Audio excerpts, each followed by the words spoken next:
আসসালামু আলাইকুম ওয়া রাহমাতুল্লাহি ওয়া বারাকাতুহু।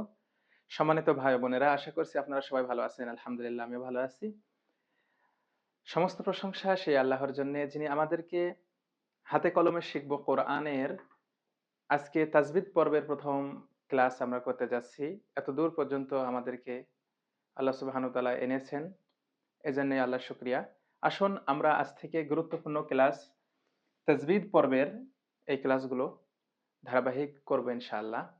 এবং কিছুদিন পরেই আমরা ভালোভাবে পবিত্র কোরআন তেলাওয়াত শিখতে পারবো এবং পবিত্র কোরআন তেলাওয়াত করতে পারবো। তো আসুন আমরা শুরু করি। তাজবিদ পর্বে যাওয়ার পূর্বে ১৪ নম্বর পেজের ১৭টি মাখরাজের বিবরণ দেওয়া আছে। আমরা একটু দেখার চেষ্টা করব ১ মিনিটে। ১ নম্বর মাখরাজ বলছে হালকের শুরু হতে হামজা হা, ২ নম্বর হালকের মধ্য হইতে আইন হা, এভাবে করে ১৭টি মাখরাজ এখানে দেওয়া রয়েছে।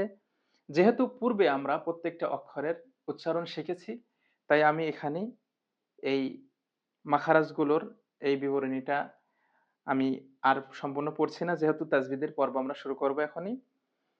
আপনারা দয়া করে একটু এই ১৭টি মাখারাজের বিবরণী কয়েকবার পড়ে আপনারা একটু দেখবেন। এরপরে এই ১৪ নম্বর পেজের শেষে নিচে দেখবেন যে সাংকেতিক চিহ্নসমূহ, এটা আমরা এখন না দেখি, কারণ এই চিহ্নগুলো সামনে আমরা এখনই পড়া শুরু করব। তো ধারাবাহিক আমরা শিখে যাব। তো আসুন প্রথমে তাজবিদ কাকে বলে এইটা আমরা একটু জানি। তাজবিদ কি? একটু ছন্দটা বলি। বিশুদ্ধ করে কোরআন পড়িতে যেই সব নিয়ম দরকার হয়, সেই সমস্ত নিয়ম কানুনকে তাজবিদ বলা হয়। তাহলে এখানে এই যে ছন্দটা দেওয়া আছে, বিশুদ্ধ করে কোরআন পড়িতে যেই সমস্ত নিয়ম দরকার হয় সেই সমস্ত নিয়ম কানুনকে তাজবিদ বলা হয়। তাজবিদ হচ্ছে কিছু নিয়ম কানুনের সমষ্টি।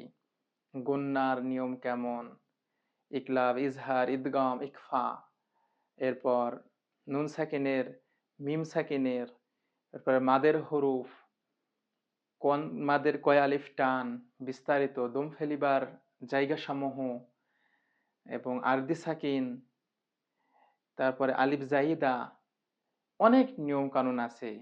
এই নিয়ম কানুনগুলো না জানার কারণে আমাদের অনেকের তেলাওয়াতে ভুল হচ্ছে। আমাদের এখানেও অনেক ভাইদেরকে আমি দেখলাম যে সবকিছুই ঠিক আছে, শুধুমাত্র তাজবিদের নিয়মগুলো না জানার কারণে তাদের ভুল হয় তেলাওয়াতে। তো আসুন আমরা আজ থেকে প্রত্যেকটা তাজবিদ ভালোভাবে আমরা শিখবো ইনশাআল্লাহ। আসুন প্রিয় ভাইরা, কথা না বাড়িয়ে আমরা শুরু করি। তাহলে তাজবিদ কাকে বলে আমরা জানলাম। এরপরে ১ নম্বর তাজবিদ ধারাবাহিক আমরা এখান থেকে দেখবো। এই বইয়ে আপনারা দেখতে পাচ্ছেন স্ক্রিনে ৫০টি তাজবিদ আছে, ইনশাআল্লাহ আমরা দ্রুত শিখে যাবো আশা করছি। তো ১ নম্বরে রয়েছে হচ্ছে ইস্তিলা। আপনারা স্ক্রিনে দেখুন, ইস্তিলা শব্দের অর্থ হচ্ছে মোটা করা। ইস্তিলার ৭ হরফ। ইস্তিলাই নিয়ম কি? জবরে আকার হয় না। পূর্বে আমি আপনাদেরকে এটা বলেছি অক্ষর যখন পড়ছিলাম। এখন ইস্তিলার অক্ষর কোনগুলো? ইস্তিলার অক্ষর হচ্ছে ৭টি। সদ, ত, জ, কফ, গইন আর খ সব সময় মোটা হবে, এই সব হরফ ইস্তিলা। সদ সিফাতে ইস্তিলা, মোটা করে ইস্তিলা। কালো গোল চিহ্ন যেখানে মোটা হবে সেখানে বাংলায় আকার দেওয়া যাবে না। দেখুন আমি আপনাদেরকে একটু সহজে বোঝাই দিই। সদ জবর স, সদ সিফাতে ইস্তিলা, মোটা করে ইস্তিলা। কালো গোল চিহ্ন যেখানে মোটা হবে সেখানে বাংলায় আকার দেওয়া যাবে না। মিম জবর মা, দাল ২ পেশ দুন, সমাদুন। এইভাবে করে পড়তে হবে বারবার। দদ জবর দ, দদ সিফাতে ইস্তিলা, মোটা করে ইস্তিলা। কালো গোল চিহ্ন যেখানে মোটা হবে সেখানে বাংলায় আকার দেওয়া যাবে না। লাম জবর লা, লাম ২ পেশ লুন, দলালুন। পূর্বে আমি আপনাদেরকে অক্ষর চেনার, যখন আমরা অক্ষর পড়ছিলাম তখন আমরা এইগুলো বলছিলাম আমি আপনাদেরকে। গইন জবর গ, গা হবে না। খ জবর খ, খা হবে না। আসসালাতু খায়রুম মিনান নাউম। খায়রুম, খাই হবে না। গয়রিল মাগদুব, গয়রিল মাগদুব, গয়রিল, গাই হবে না। ঠিক আছে? তো এটা হচ্ছে কি ইস্তিলার অক্ষর। বাংলায় জবরে আকার হয় না। আরেকটা অক্ষর আছে, সেটা হচ্ছে র। র জবর র, রা হয় না। র ইস্তিলার ভিতরে নাই, ওইটা আলাদা।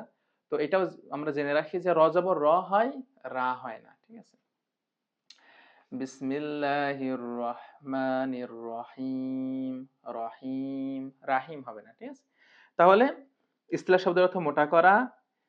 মোটা করব মানে শুধু গইন জবর গ, খ জবর খ, খা হবে না, শুধু জবরে আকার হবে না। আশা করছি আপনার ইস্তিলাহ বুঝলেন। এখন ২ নম্বরে রয়েছে সফিরহ। সফিরহ শব্দের অর্থ শীষ দেওয়া। সফিরার ৩ হুরুফ সদ, সিন এবং জা। এই ৩ অক্ষরকে সফিরা বলা হয়। উচ্চারণে তীক্ষ্ণ আর শীষ দেওয়ার মতো শব্দ হয়। যেমন সিন সিফাতে সফিরহ, শীষ দেয় সফিরহ। সফিরার চিহ্ন কি? আম পাতা, যেখানে শীষ হবে সেখানে। আপনারা একটু স্ক্রিনে দেখুন, যেহেতু সদ সফিরার ভিতরেও আছে, আবার সদ ইস্তিলার মধ্যেও আছে, তাহলে সদ পড়ার সময় আমরা ২টা ছন্দই বলবো। কিভাবে? এভাবে। সদ জবর স, সদ সিফাতে ইস্তিলা, মোটা করে ইস্তিলা। কালো গোল চিহ্ন, যেখানে মোটা হবে সেখানে বাংলায় আকার দেওয়া যাবে না। সদ সিফাতে সফির, শীষ দেয় সফির। আম পাতা, যেখানে শীষ হবে সেখানে। তাহলে ২টা তাজবিদি একটা অক্ষরের মধ্যে পালাম। দাল জবর দা, কব ২ পেশ কুন, সদাকুন। এভাবে করে বারবার পড়ুন শব্দগুলো সব। সিন জবর সা, সিন সিফাতে সফির, শীষ দেয় সফির। আম পাতা, যেখানে শীষ হবে সেখানে। বা পেশ বু, র জবর র, সাবুর। জামিরুন, সদিদুন, সফির। এভাবে করে শব্দগুলো বারবার পড়ুন। পড়ে পড়ে এই যে মানে তাজবিদ গুলোকে মুখস্থ করে ফেলতে হবে প্রিয় ভাইরা, চিহ্ন সহ, যাতে আপনাদের তেলাওয়াতে সুবিধা হয়। এখন এই সিন এবং জা আমরা উচ্চারণ পড়ছিলাম যে সামনের সিন, সামনের নিচের দাঁতের আগা থেকে শীষ সহ পাতলা ভাবে আদায় হবে। শীষ সহ। আর এখানে সফিরা শব্দের অর্থ শীষ দেওয়া। তার মানে উচ্চারণের ভিতরেই আমরা এটা পড়ছিলাম। এরপরে যাও সামনের নিচের দাঁতের আগা থেকে শীষ সহ পাতলা, একই জায়গা থেকে সিন এবং জা একই জায়গা থেকে।